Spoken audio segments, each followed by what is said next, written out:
Hello mate, welcome back to the channel. So today we are taking a look at another Ascendancy class. As you can tell by the thumbnail, this is what you've clicked on. So today we are looking at the Weaver. Now, what is the Weaver? Okay, so first off, we need to go back to an interview that Talkative Try, our good friend Talkative Try, had with Jonathan. In the media kit, there were some Ascendancy names. Arcane Archer. I mean, the reason. So one thing I would say though is that we reserve the right to change those names later. But the mistake there was just the fact that the file names. No one, the person who put them in there, just didn't consider the fact the file names gave away. Gave away names.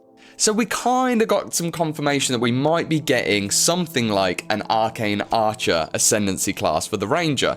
And I'm a massive fan of this. I absolutely love that archetype. And I wanted to take a stab at it. And so our version of this is the Weaver.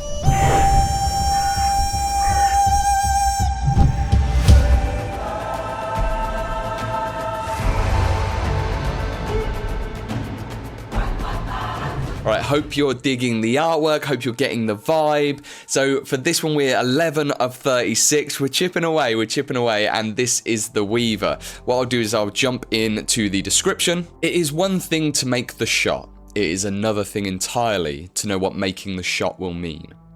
What a Ranger sees through eyes, a Weaver knows through intuition.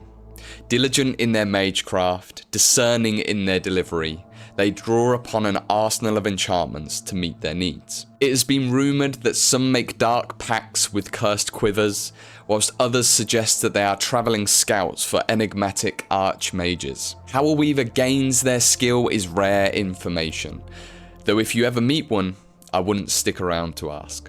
All right, let's take a look at the themes quickly. So for this, I wanted to look at charges, projectiles, of course, intelligence, and constructs. All right, I think we're going to start up at the top, and we're going to get this travel node, projectile damage, and accuracy rating.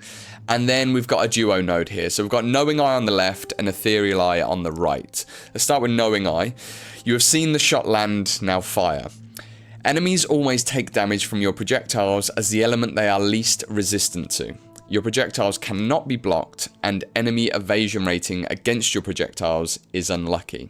Alright, super powerful node. Straight away you're getting lucky accuracy, which is awesome. And then you're also getting the top two lines, which are effectively giving you targeted Ellie pen. Kind of. Put a bit of flavor at the bottom where I think it would be really cool if when it hit, it turns like into a little flourish of the color of the element, so that you then know, and the rest of your party, potentially if you're playing co-op, would know, oh, this monster, this enemy has fire resistance as its lowest resistance, for example. Let's also look at Ethereal Eye. So very similar. You're also getting this lucky accuracy mod on the bottom there, but this makes all of your projectiles pierce all targets, so you basically get like infinite pierce, and you're also getting projectile skills ignore 50% of enemies armor, so moving away from elemental and more into a physical version, and then also giving you a ton of pierce. Now the pierce, I've put a note on the bottom here that you could toggle it on and off, and I think that's important because there's going to be some skills that mechanically you might not want to pierce. It becomes problematic. So this Ethereal Eye node would basically just give you a toggle in the skill UI in the advanced settings where you could toggle pierce on or off, which I think would be very cool. All right, let's tick those, and then let's move over to the right, and this is kind of a bit of utility, a bit of damage, building on the damage of this. So we'll go downwards first to the duo node, and we're getting 25% increased charge duration and some mana. And then at the top here we've got Arcane Imbuement and we've got Arcane Mimic below. These actually do quite different things, and I maybe am pushing it a little bit here because I don't want to try and put everything into one class, but I feel like as a magic user you've got lots of flexibility and lots of options, and that's kind of like the fun of being an arcane version of an archer or something. So I want to give lots of options. So Arcane Imbuement. Modifiers on your quiver and attachments have 1% increased effect per 1% of your maximum mana available. So if you do a good job of building mana regeneration and you're constantly topped off, then you can get up to 100% increased effect of your quiver or your attachments for your crossbow. And then consuming a power or frenzy charge grants 1 stack of Arcane Imbuement for 8 seconds. You can have up to 5 stacks, and each grants 10% damage is recouped as mana, 10% increased mana regen, and 10% reduced mana cost of projectile skills specifically. Basically, you're getting ways built into this where you can keep your mana at a really top level. So this is like really good if you need to solve your mana problems. You're also getting a nice benefit of your quiver or your attachments getting some bonuses as well.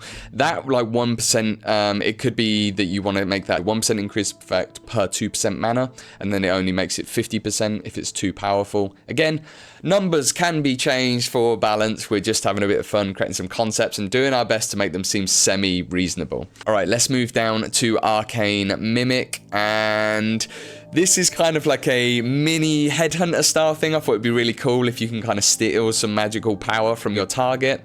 So you steal a random modifier from the last modded enemy you hit. You can only have one stolen modifier at a time. So it has like unlimited duration, but you're only ever going to get one of these.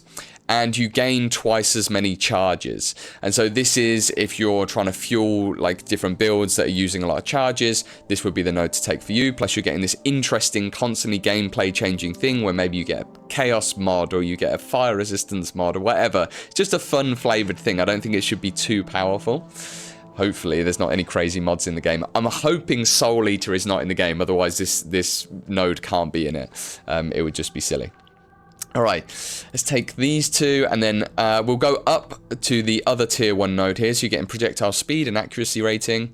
And then we've got Arcane Barrage. Fire with unnatural swiftness.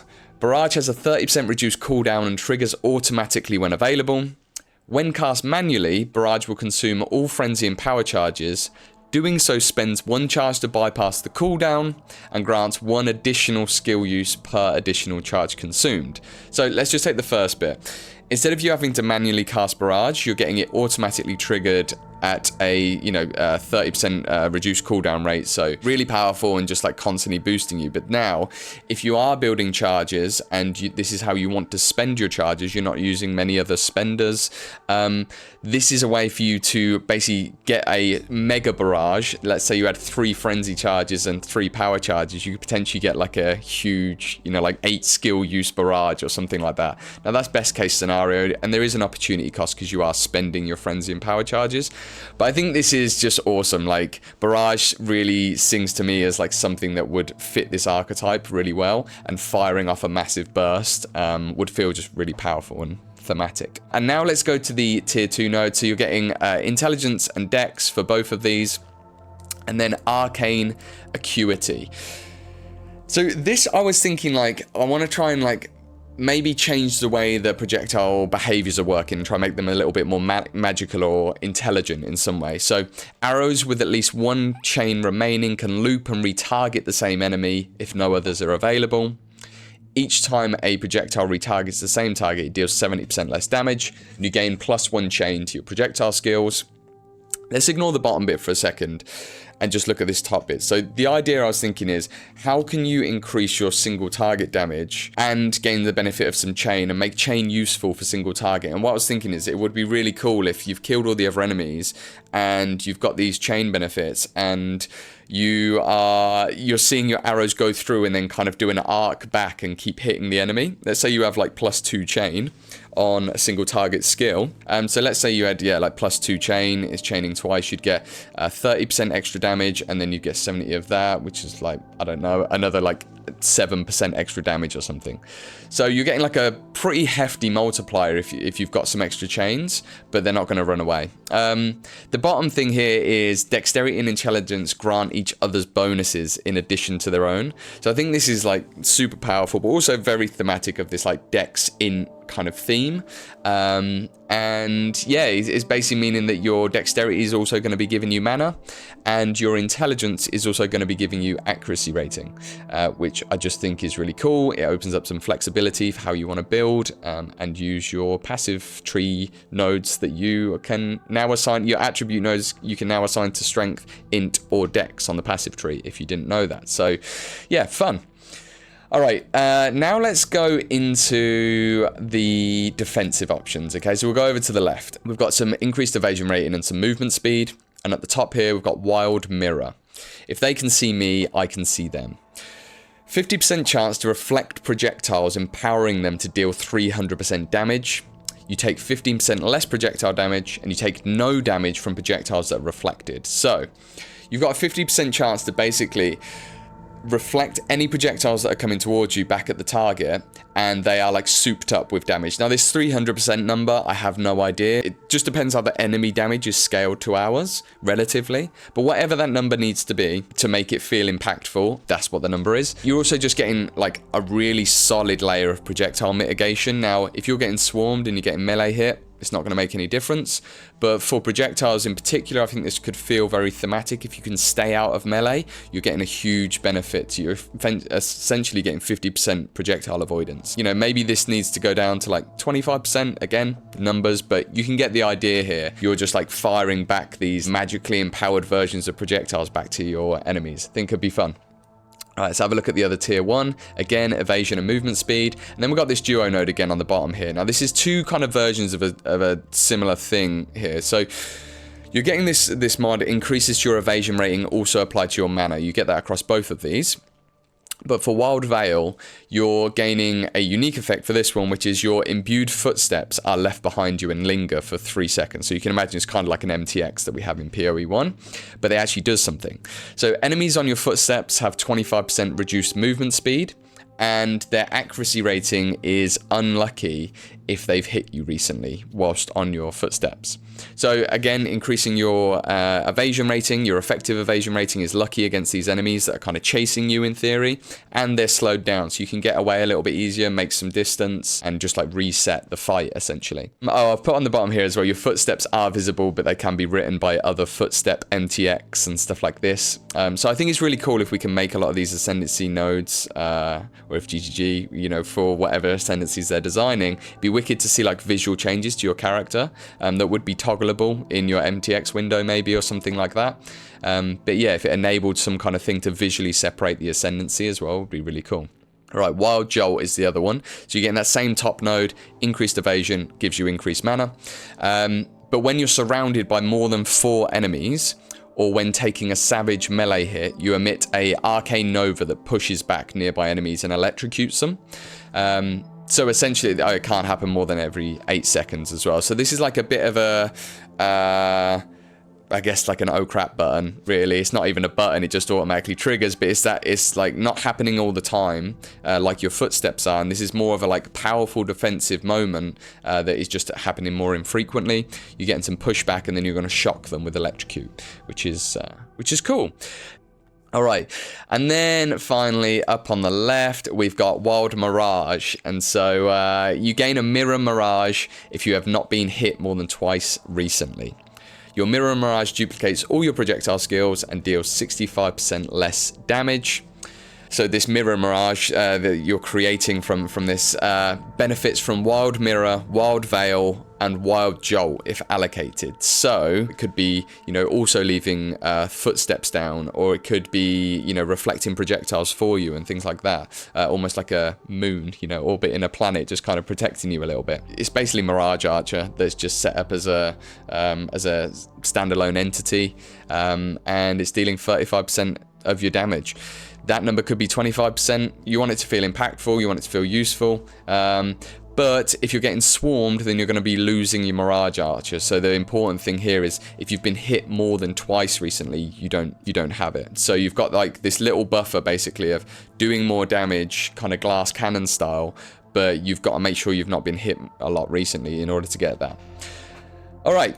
And now, this is the thing that I think is like potentially really interesting and unique for this ascendancy. So we've done the Dusk Stalker, which was another ascendancy that we did for the Ranger recently. There was like a lot of cold damage, and it was about traps and a bit of stealth, and it was like all about like kind of stalking your prey kind of thing. And I wanted to think like beyond the thematic stuff and like some of the nodes that we've gone over already, what is it that an Arcane Archer can bring to the Ranger and make the playstyle feel very different and offer very different opportunities? And the way I sort of thought about it was like, what if your projectiles could become minions? And there was a kind of like summoning element to this, like constructs, you know, like intelligent animated projectiles or animated objects, you know, like a mage might do. If we come down to the right, we'll have a look at the first one, which is Animated Arrow, and the tagline is "Intelligence is a gift." Gain the animated arrow meta skill. You can socket 1 arrow active skill gem into animated arrow. So you're going to get this as a meta skill in your skill tab, and you can socket a single arrow based skill into it. So you can imagine things like poison arrow or lightning arrow, ice shot, explosive arrow, all these different things. So you pick one, chuck it in, and then you can support it with links just like the rest of them. And you'll then have a single arrow that comes to life and follows you. This animated arrow is invulnerable and will act on its own accord. It is considered a minion and gains the minion tag. Increases to cast speed now also increase your attack speed with projectiles. So that's bottom line is kind of just a nice little mechanical change that you can now scale some cast speed and attack speed. But the important thing here is like you've now just got this minion that's a single projectile. And it really reminded me of like Yondu in Guardians of the Galaxy. And how he has this like whistle, this like little kind of arrow that he can whistle around and stuff like this. And I just love this idea that you've got like this little kind of like pet or minion that is an arrow that's just like shooting off, leaving like a little trail of energy as it just shoots off and attacks enemies and stuff. I haven't actually created like the skill gem for this because there's so much that you need to know balance wise in order to like add numbers to this and make it balanced that we just don't know. But I just wanted to get the concept across, right? That essentially you're spending an ascendancy node to get this minion that is going off, you get to choose what the arrow skill is, which I think is cool, and then it's going off and just, hitting enemies with that arrow. Before we double down on this and go down to tier 2, let's have a look at the other tier 1. So we're getting cast speed and some minion damage, and then we have animated Ballista. So very similar idea here, but this is basically allowing your Ballista? Your Ballista skills to become permanent constructs.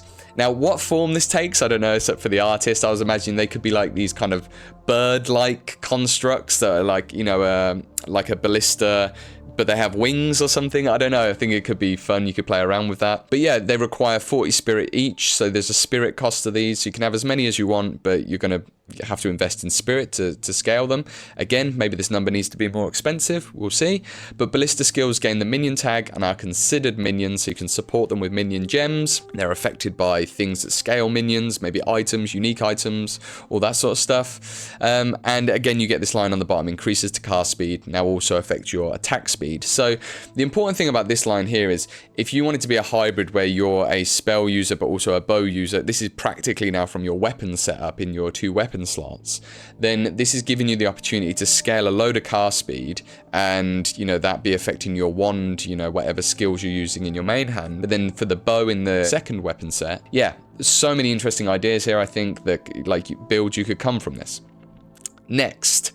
And finally, we've got cast speed and minion damage again, same 2 here. And then we've got orchestration. So everything is but a note in your symphony. All of your fired projectiles are instead summoned as temporary animated arrows. So looking at you, this animated arrow thing here, this is like similar theme. They have a base duration of 6 seconds and deal 40% damage. They are considered minions. Increases to minion damage now affects all of your projectile skills. So this is if you really wanted to go into minions, and now you're getting another way of like scaling your projectile damage based off of minion damage. So it's just creating a little, cleaning up a bit of your affix needs on items and stuff like that. And on the passive tree potentially. This is 6 seconds for 40% damage. It could that 40% damage needs to go higher or lower, whatever. The important thing here, I think, thematically is like now, every time you're firing an arrow, you're getting loads of these temporary animated arrows. So you can still have your main permanent one that's there. That is one skill in particular that you're using for it. But then you've got like any other skill you're using that's a projectile is creating all of these like little, kind of like a hive of little projectiles that are then like swarming around. It's kind of like, yeah, it's like a swarm mentality sort of thing I was thinking. And I just thought this is that ultimate kind of like animated object, like mage, but still a bow user thing. Yeah, it's just something that I thought was really fun. And that is all of the nodes that we've got here. In terms of like builds and stuff like that, I'm very curious to hear what you guys think. I personally would probably, okay, just first off the top of my head, the thing I would probably do would be, I would definitely come up and get Knowing Eye. I think that's just an incredibly powerful node, and then it allows me not to worry about conversions and elemental type and all that sort of stuff. And then I would just be scaling physical damage. And I would grab Arcane Barrage so that I'm getting like a regular like tripling of my skills, but also an opportunity to do like a super big damage if I save up all my charges. And then I would probably get Arcane Accuity as well and just go like single target, zerging down bosses with loads of chain. I'd build some chain on the tree.